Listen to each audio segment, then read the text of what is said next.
అల్లుడు గారు చెప్పింది నిజమే రుద్ర. నేను వెళ్ళి పూజ చేయించుకొని వస్తాను. నువ్వు దక్షని జాగ్రత్తగా చూసుకో. అమ్మా, నువ్వు ధైర్యంగా వెళ్ళి పూజ జరిపించిరా. ఇక్కడ చల్లి నేను చూసుకుంటాను. అవునత్తయ్య, పదండి. అవతల పూజారి గారి జంగిడెత్తే సమయం కూడా అవుతోంది. ఆ సమయానికి మీరు అక్కడికి వెళ్ళాలి కదా. పదండి, వెళ్దాం పదండి. జాగ్రత్తమ్మా.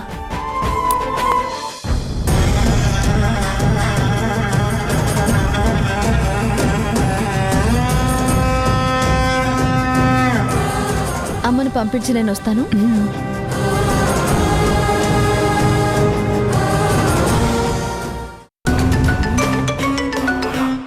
అన్నయ్య చెప్పు. కలిసొచ్చే కాలం వస్తే ఇలాగే అవకాశాలు కలిసొస్తాయి. దాక్షాయణి పేరు మీద పూజ చేయించాలని పెద్దావిడ పిల్లలతో సహా గుడికి వెళ్ళింది. ఆవిడ తిరిగి వచ్చేలోగానే దాక్షాయణికి పురిటి నొప్పులు మొదలవ్వాలి. ఆవిడ ఇంటికొచ్చేసరికి దాక్షాయణి కడుపులో నుంచి వచ్చే బిడ్డ శవంగా మారాలి. నువ్వు వెళ్ళి మంత్రశానికి దాక్షాయణికి నొప్పులొస్తున్నాయని చెప్పి తీసుకురా. ఇక్కడ జరగవలసింది నేను చూస్తాను. అలాగే అన్నయ్య.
రుద్రా,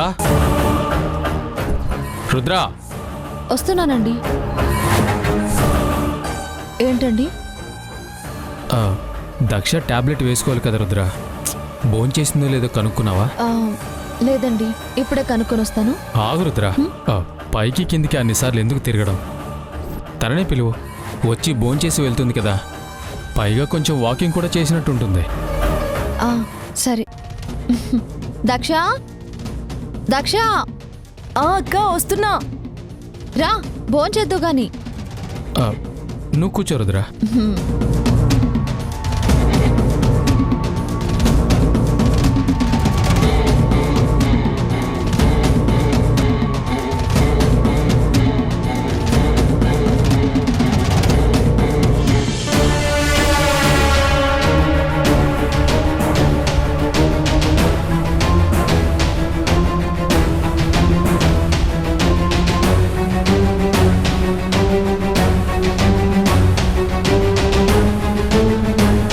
రా దక్ష, భోంచేద్దు గాని.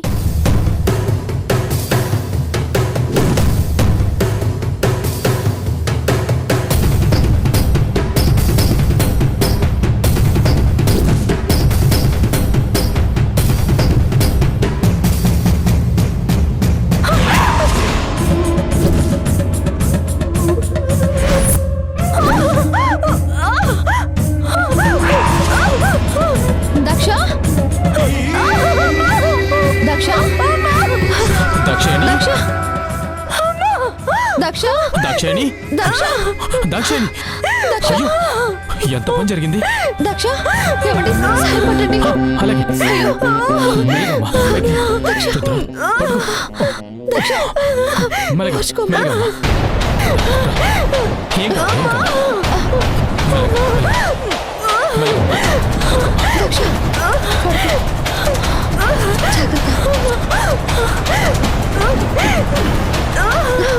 కాస్త ఓర్చుకో. ఏమండి, కొన్ని మంచినీళ్ళు తీసుకురండి. అలాగే. కాస్త ఓర్చుకో.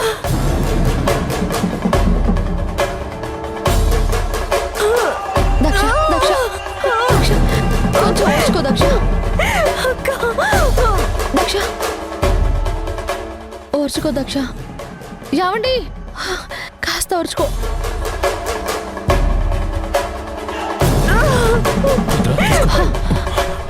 దక్ష, తాగు. నెమ్మదిగా.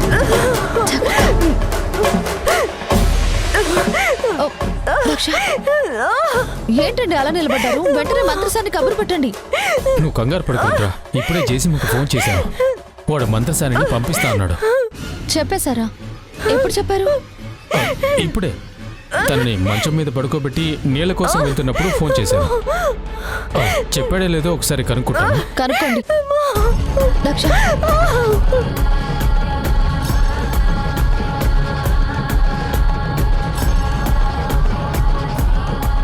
నీకేం కాదు దక్ష, కొంచెం ఓర్చుకో. అమ్మా అమ్మా ఏయ్, ఇలా రా. బాబు గారు, చెప్పింది గుర్తుంది కదా? పొరపాటున బ్రతికిందంటే నీ కుటుంబం మొత్తం కాటికి పోతుంది. ఇదిగోండి బాబు, మీరు చెప్పినట్టే చేస్తాను. ఏయ్, అటు కాదు, ఇటువైపు వెళ్ళు. హ,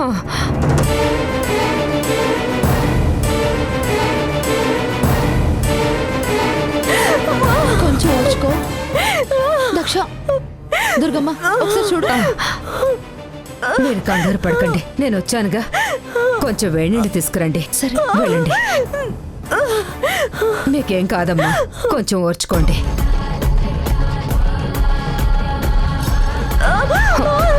కంగారు పడకమ్మా, కొంచెం కొంచెం ఓర్చుకోమ్మా. ఏం కాదు, ఏం కాదమ్మా, ఓర్చుకోమ్మా. ఏం కాదమ్మా, ఓర్చుకో. దుర్గమ్మ,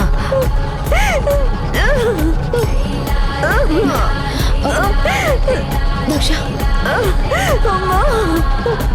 ఓర్చుకోమ్మా. అయిపోయిందమ్మా.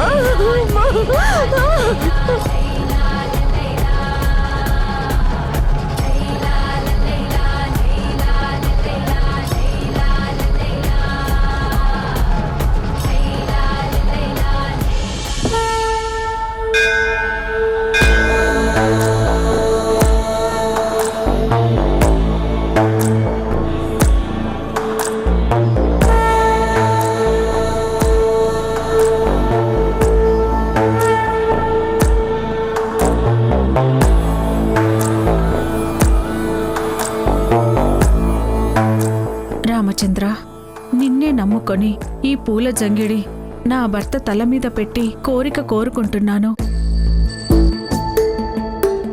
ఇన్ని రోజులు మమ్మల్ని అమ్మా నాన్న అని పిలిచే భాగ్యం లేకుండా చేశావు. కనీసం ఈరోజు ఈ దీక్ష పూర్తయ్యాకైనా ఆ అదృష్టం మాకు కలిగేలా చూడు తండ్రి.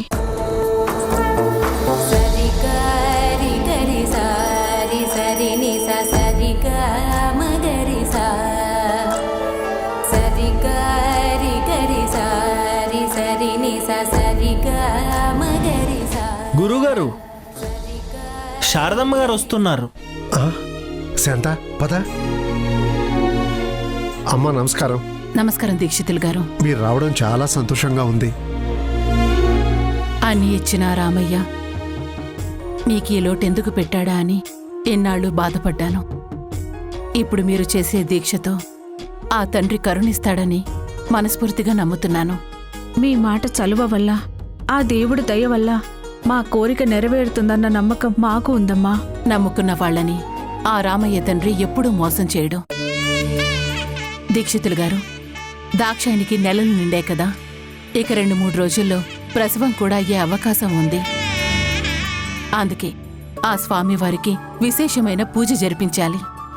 ఎంత మాటమ్మా, ఈరోజు స్వామివారికి కూడా చాలా విశేషమైన రోజు. మరింకే, నా తల్లికి ఎలాంటి ఇబ్బంది లేకుండా సునాయాసంగా పురుడయ్యేలా చూడమని, పండంటి బిడ్డనివ్వమని కోరుకుంటూ పూజ జరిపించాలి. అలాగేనమ్మా. గురువుగారు, మీరు దీక్ష కట్టుకున్నారు కదా, వెళ్ళి దీక్ష పూర్తి చేసుకురండి. నేను పూజ చేస్తాను. అవును దీక్షితులు గారు, మీరు వెళ్లి దీక్ష పూర్తి చేసుకుని రండి. ఈ పూజా కార్యక్రమం ఆ పంతులు గారు జరిపిస్తారు. అలాగేనమ్మా.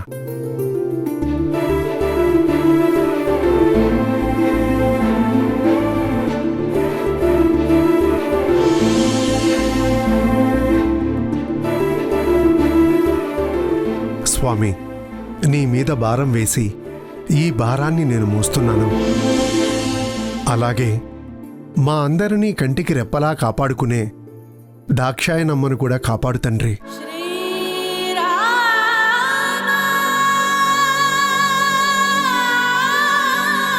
జై శ్రీరామ్, జై శ్రీరామ్, జై శ్రీరామ్, జై శ్రీరామ్, జై శ్రీరామ్, జై శ్రీరామ్, జై శ్రీరామ్, జై శ్రీరామ్, జై శ్రీరామ్.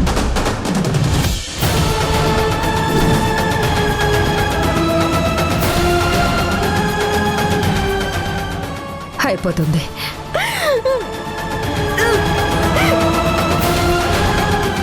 ఏమండి, త్వరగా అమ్మ కబురు పెట్టండి.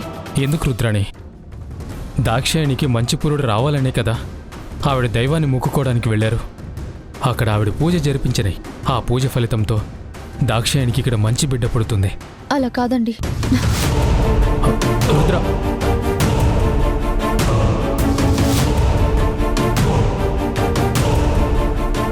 రాజు, అమ్మా, అమ్మ గుడికి వెళ్ళింది. దాక్షాయనికి నొప్పులు వస్తున్నాయని చెప్పు. అలాగేనమ్మా.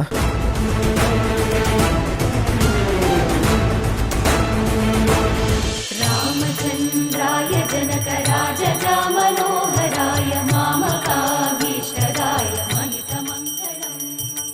దక్ష ఊరికి తలలో నాలుకలా మారింది. కాని తన తలరాతలో ఏ మార్పు లేదు. పుట్టే బిడ్డతో అయినా తన రాత మారేట్టు చూడు స్వామి. ఆ దైవమే కాదు, నేను వేసిన ఈ పథకంతో దక్ష బిడ్డని ఎవ్వరూ కాపాడలేరు.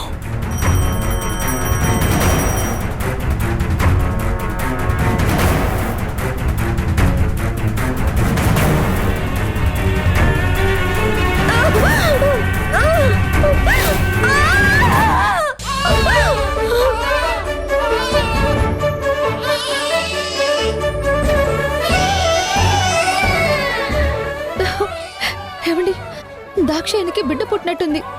ఆగు రుద్రాణి, ఎందుకంత తొందరపడుతున్నావు? బయటికి తీసుకొచ్చి చూపిస్తుంది కదా. ఈ వంశాన్ని నిలబెట్టే వంశాంకురం వచ్చిందో, లేదా ఈ ఇంటిలో మహాలక్ష్మిలాగా తిరిగే ఆడపిల్ల పుట్టిందో కాసేపట్లో తెలుస్తుంది కదా.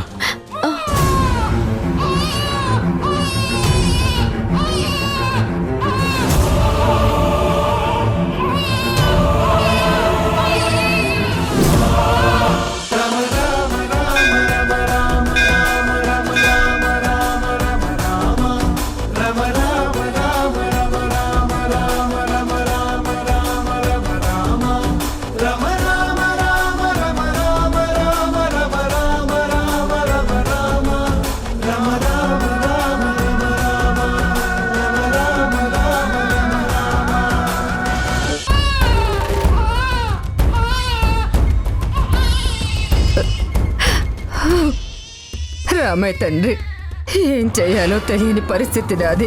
దేవత లాంటి దాక్షాయణమ్మ బిడ్డ ఊపిరి నా చేతులతో తీయలేను. అలా అని ఇప్పుడు ఈ బిడ్డని బ్రతికిస్తే నా కుటుంబం మొత్తాన్ని చంపేస్తారు. ఏం చేయాలో తెలియని నిస్సహాయరాల్ని. అందుకే భారం నీ మీద వేస్తున్నాను.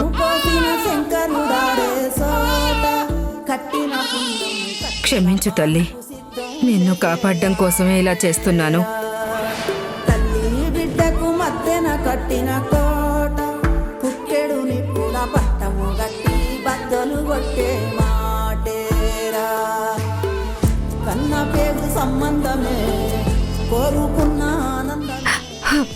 దాక్షాయణమ్మ, నన్ను క్షమించు తల్లి.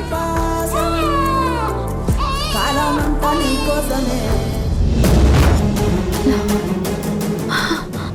ఏవండి, అదేంటండి బిడ్డ ఏడు పాపేసింది? రుద్ర, ఆగు రుద్ర, ఎందుకంత కంగారు పడతావు? అలా అంటారేంటి?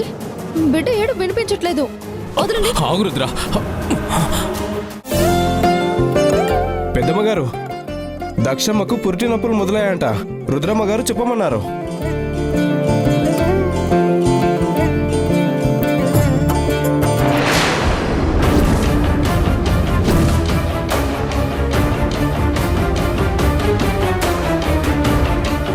ఏంటి పంతులు గారు ఇలా జరిగింది?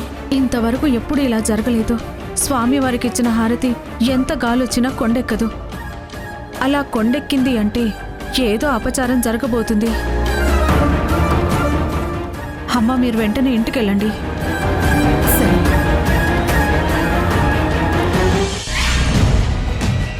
దుర్గమ్మ, ఏమైంది? బిడ్డ ఏడు పాపేసిందేంటి? అమ్మా, అది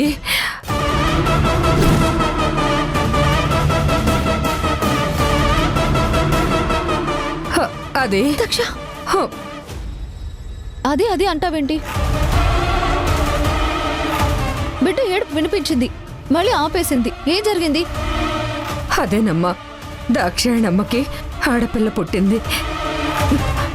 కానీ పుట్టిన పిల్ల పొరట్లోనే పోయిందమ్మా.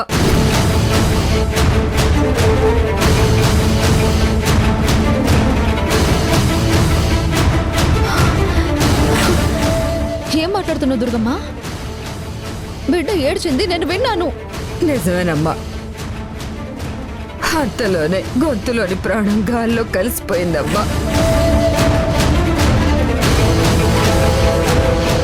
నేను నమ్మను, నేను నమ్మను. మీరే చూడండి.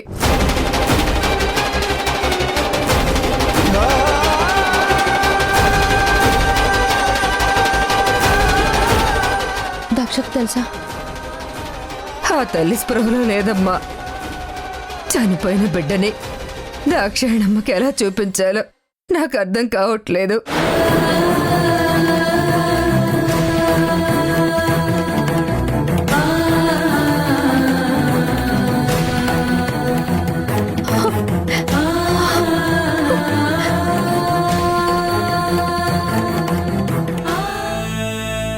దక్షకి తెలిస్తే తట్టుకోలేదు.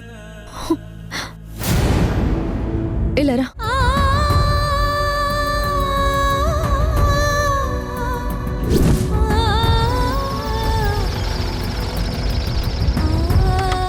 ఎంత పని చేసావు దుర్గమ్మ. నీ చేతుల మీదుగా ఎన్ని వేల పురుడ్లు పోసావు. అందరూ ఆనందంగా ఉన్నారు. కానీ ఈరోజు మా దాక్షాయణి కూతురు చనిపోయిందని చెప్తున్నావు.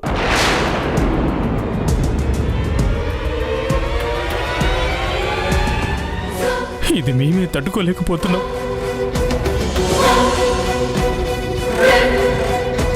ఇక దాక్షాయణి ఎలా తట్టుకుంటుంది? దాక్షాయణికి పుట్టబోయే బిడ్డ చల్లగా ఉండాలని విశేష పూజ చేయించడానికి అత్తయ్య గారు వెళ్ళారు.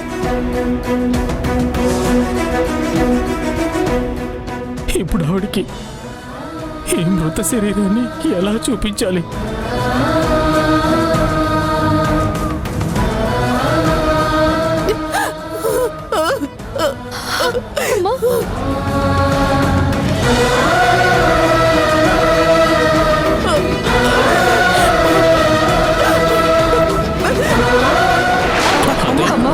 ఇలా పట్టుకో ఒకసారి.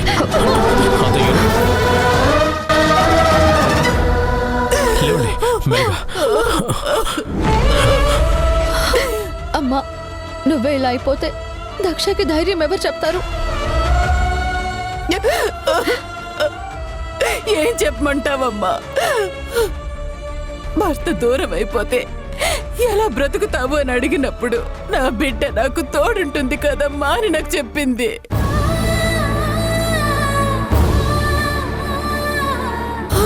తన కడుపులో పెరుగుతున్న ప్రాణం మీద అంత మమకారం పెంచుకుంది.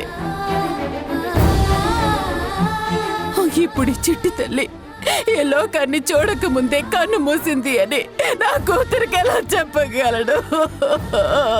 ఆ బాధ నేను ఎలా తీర్చగలను?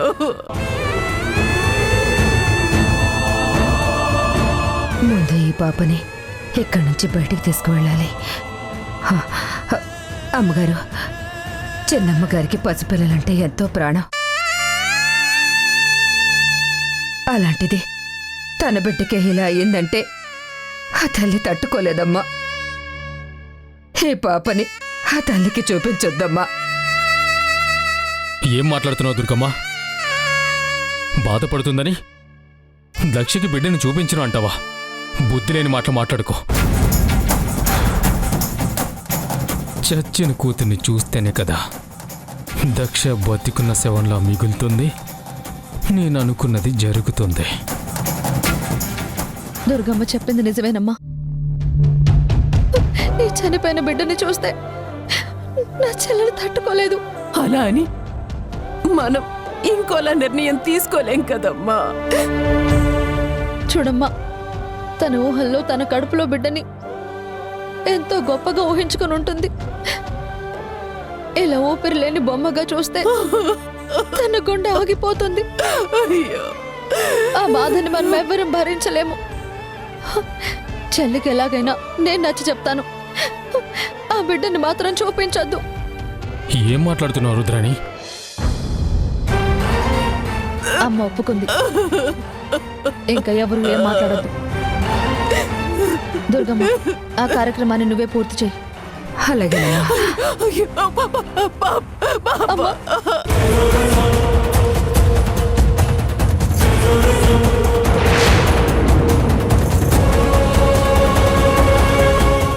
నా కూతురు ఈ పొప్పిలి వంశానికి పెద్ద కోడలు కావాలి. అలానే నాకు మాట ఇవ్వమ్మా. నేను నీకు కడసారిగా ఇస్తున్న తొలి మాట ఇది. నా కంఠంలో ప్రాణం ఉన్నంత వరకు నీకిచ్చిన మాటని నిలబెట్టుకుని తీరుతాను.